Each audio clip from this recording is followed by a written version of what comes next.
heart is in a holy place. When we trust the wisdom in each of us, every color, every creed and kind, and we see our faces in each other's eyes, then our heart is in a holy place. When our heart is in a holy place, when our heart is in a holy place, we are blessed with love and amazing grace.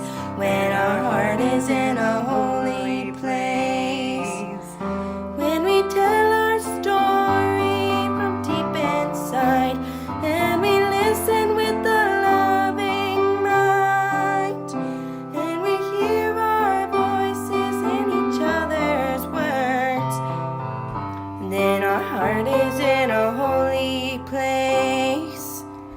When our heart is in a holy place, when our heart is in a holy place, we are blessed with love and amazing grace.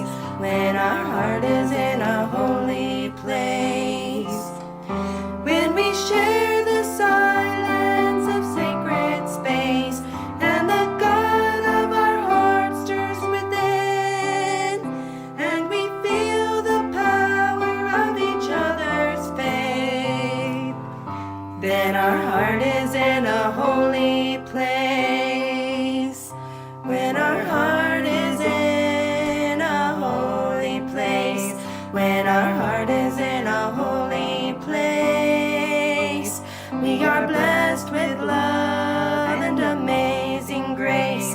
When our heart is in a holy place, when our heart is in a holy place.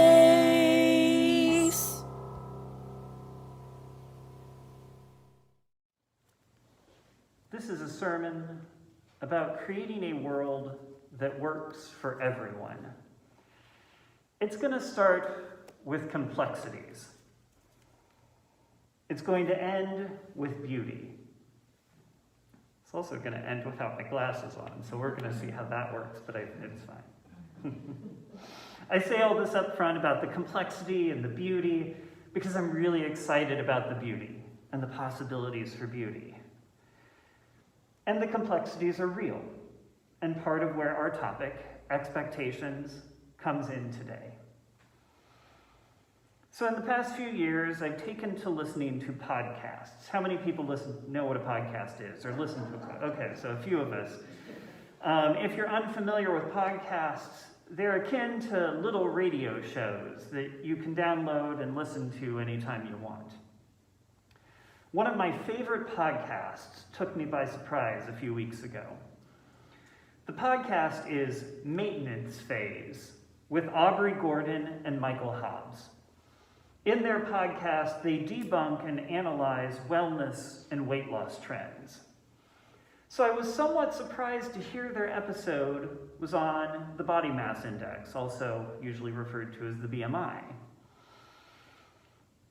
Now, what surprised me wasn't that the BMI actually isn't that effective at predicting if someone should have a label like overweight or obese. I was familiar with that idea. I've had many conversations with people for whom the BMI does not tell a full story about their body. I also wasn't surprised to find out that the BMI has created some bias in the medical system against fat people. I know many stories, some from friends even, where they weren't treated for serious diseases because when they went to the doctor for assistance with something, they were told they needed to lose weight to fix the problem, even in one case a broken arm. Even when weight obviously had nothing to do with the problem. What surprised me was how scientifically wobbly in ways the BMI actually can be. Without giving you a book report on the BMI, I'll just say it was not originally intended to be used for medical diagnosis. Its original creator, Adolf Kutley, wasn't trying to figure out anything about body fat. He was just trying to tabulate population statistics.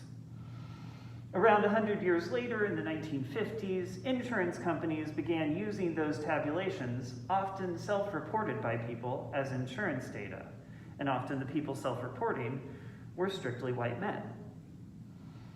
Ansel Keys would do further work on it, but up through the time of his work, most of that data on body fat was collected on men, and again, most of them were white. So not necessarily a good data set, not necessarily a broad data set. This surprised me because I assumed that the BMI was some meticulously designed measure that took into account a number of variables. I assumed that while there was a simple formula to be found online, surely it was being used in science and medicine, and that it had been thoroughly researched and was only used very precisely. I was surprised, but also not surprised. I know the podcasts I listen to. My other favorite is called You're Wrong About, a podcast where they revisit topics that most people don't get the full story on when they were in the news originally. They often joke that the villain is often capitalism or racism. And one of their favorite topics is women whose society tells negative stories about. For instance, Janet Jackson's wardrobe malfunction in the 2004 Super Bowl halftime show, and her career kind of got sidelined because of that, and the story is because she did something horrible, when really a lot of it was about Viacom CEO Les Moonves being upset at her and the things that he did behind the scenes.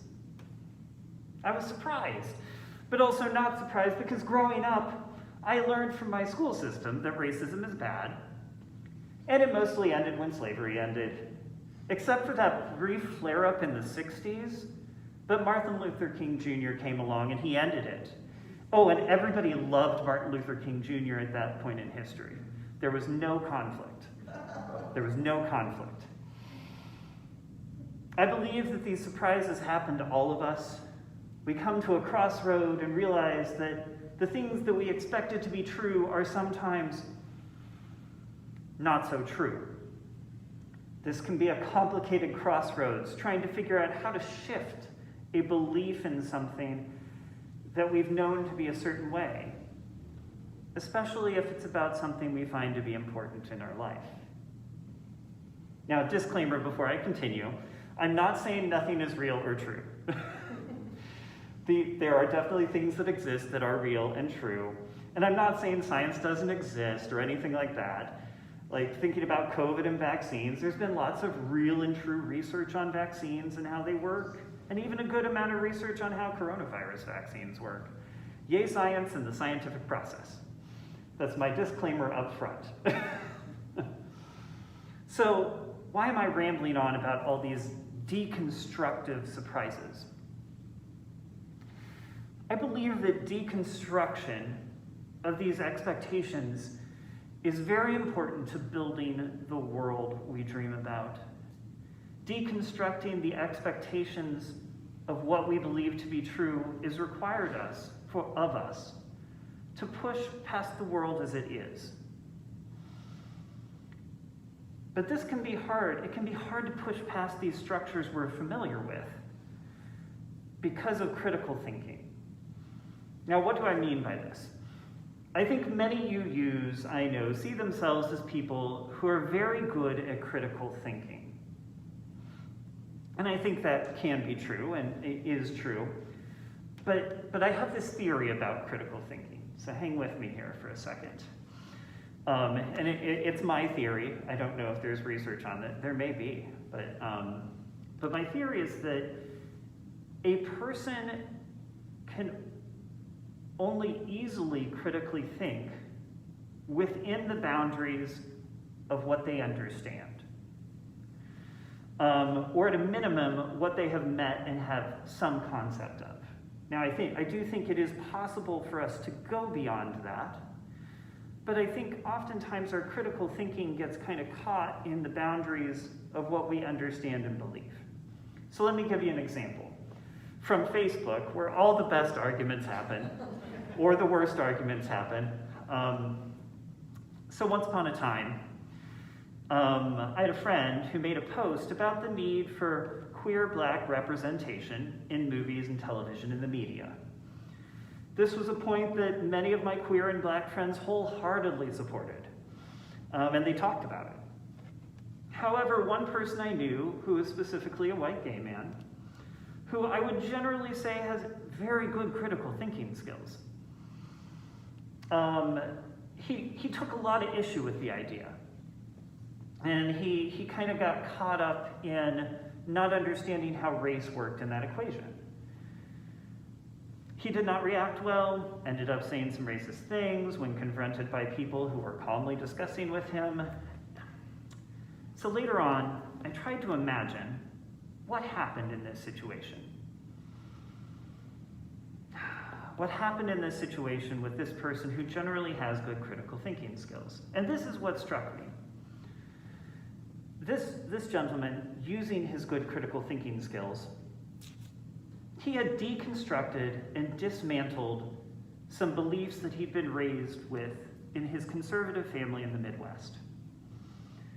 But I had to correct myself. He had only deconstructed and dismantled his beliefs around sexuality and religion.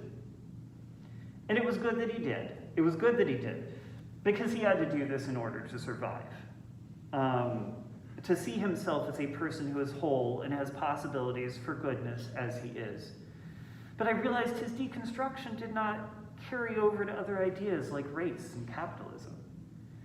And I wonder if he had ever run into a situation where he actually needed to deconstruct those for his own survival. Now, church can have many aspects: celebration, soothing, comfort in times of tragedy. And I hope one of those aspects is also building us towards a better world. In this way and for this reason, I hope that we as UUs continue to broaden our critical thinking skills to think and love in different paradigms than we've been used to thinking in. So in our journey to deconstruct our expectations, another complexity. A story about my mother, bless her soul. I marched in this protest for marriage equality once, long after she had dealt with her hardest struggles around sexuality. And she freaked out that I marched in this march. Now, mind you, this was a march for marriage equality in 2014 in San Francisco. Like, the streets were blocked off. Everyone was cheering. The protest had a safety escort through the city. I mean, it was easier than buying ice cream as long as your tummy can handle milk.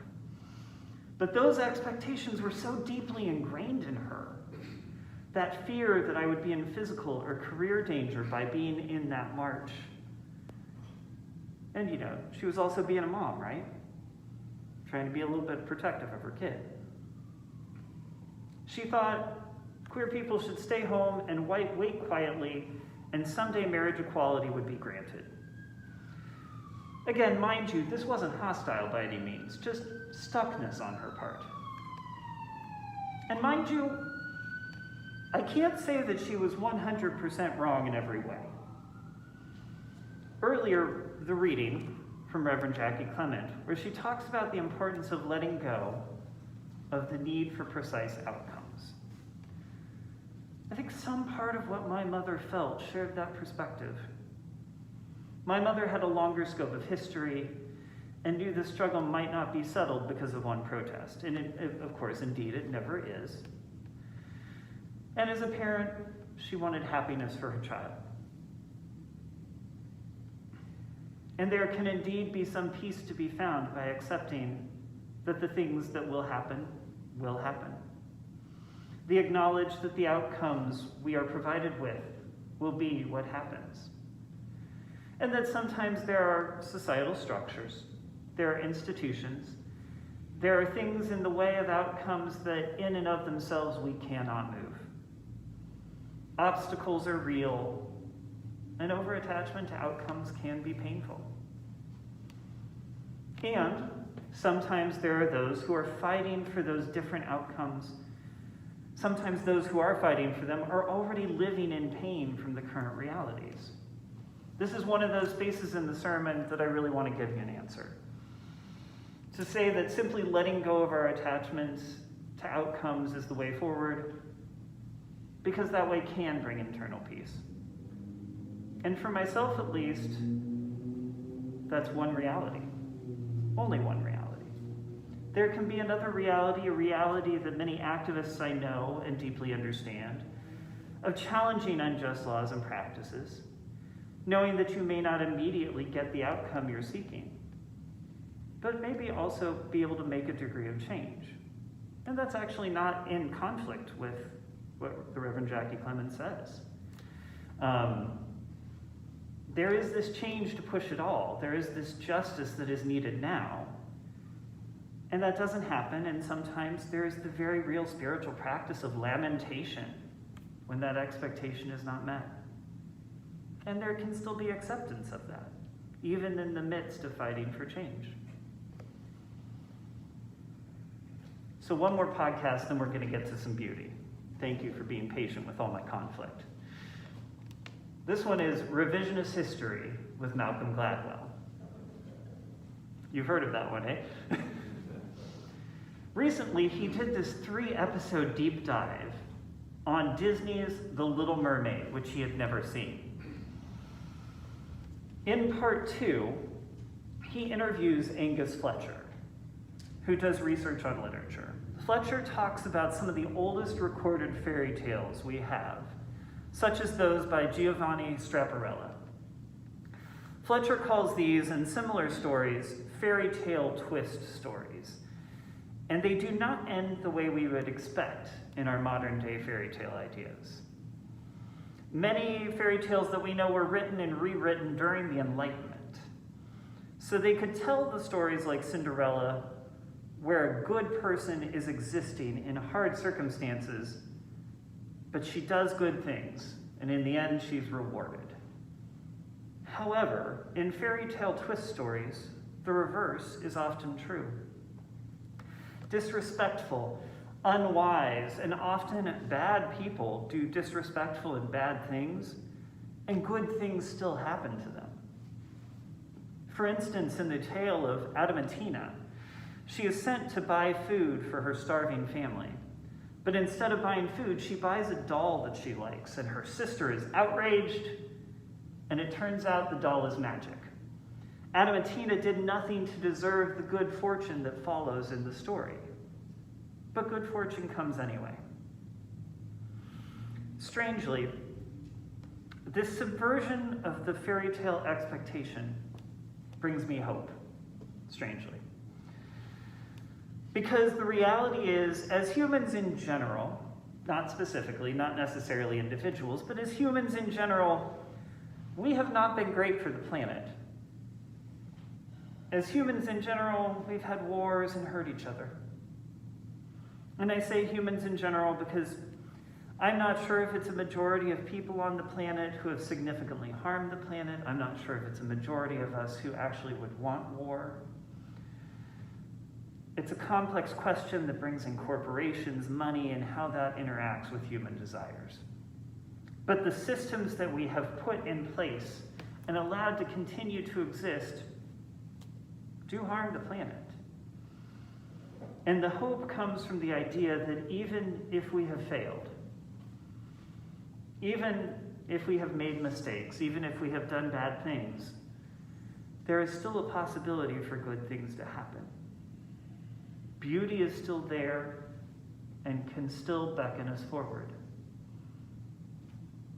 When I started writing this sermon, I had this picture in my head of the ending of it, and it gave me the biggest smile, which you can't see under the mask, but it's there.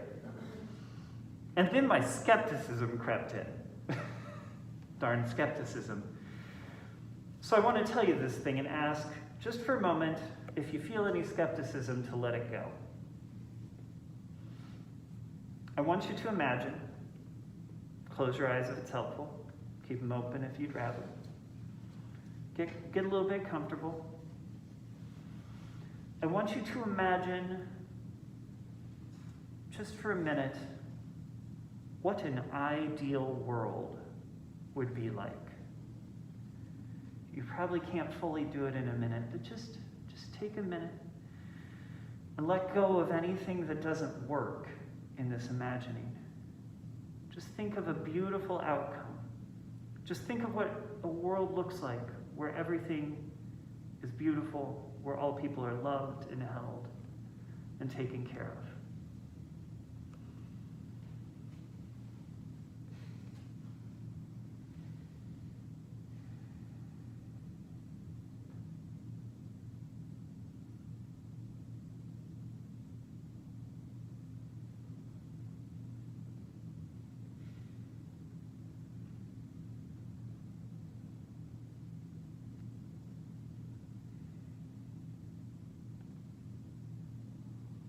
Thank you for pondering that, even if only for a moment.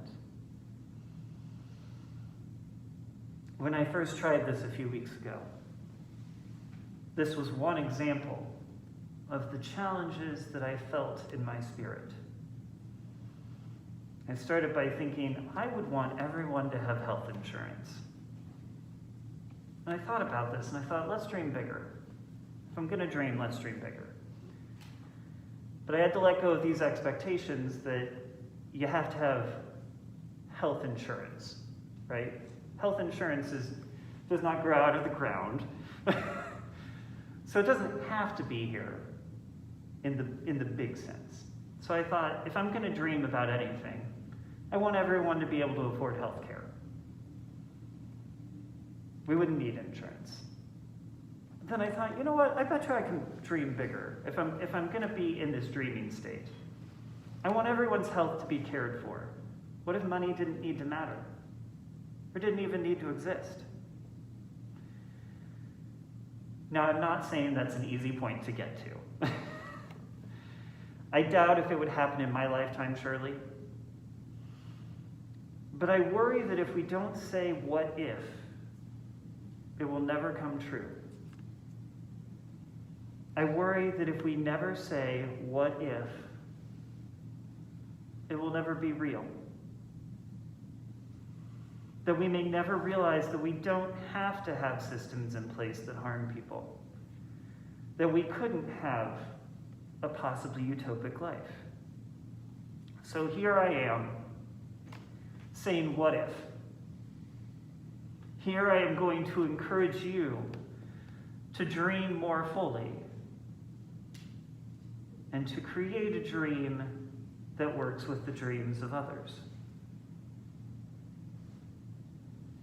And hold that together with the realities that we may not get there tomorrow, or the next day, or the next day, or the next decade, or the next 100 years, I don't know. We may not see that dream. And it also may benefit us to find some peace, to not be attached to that dream being exactly the way we dream it in the end. Find some peace in knowing that we can move in the near, finding peace in knowing what we can move in the near future, and what may need to wait for another day. But if we can dismantle some of those things in life that aren't working, maybe we can get to that what if future sooner than expected.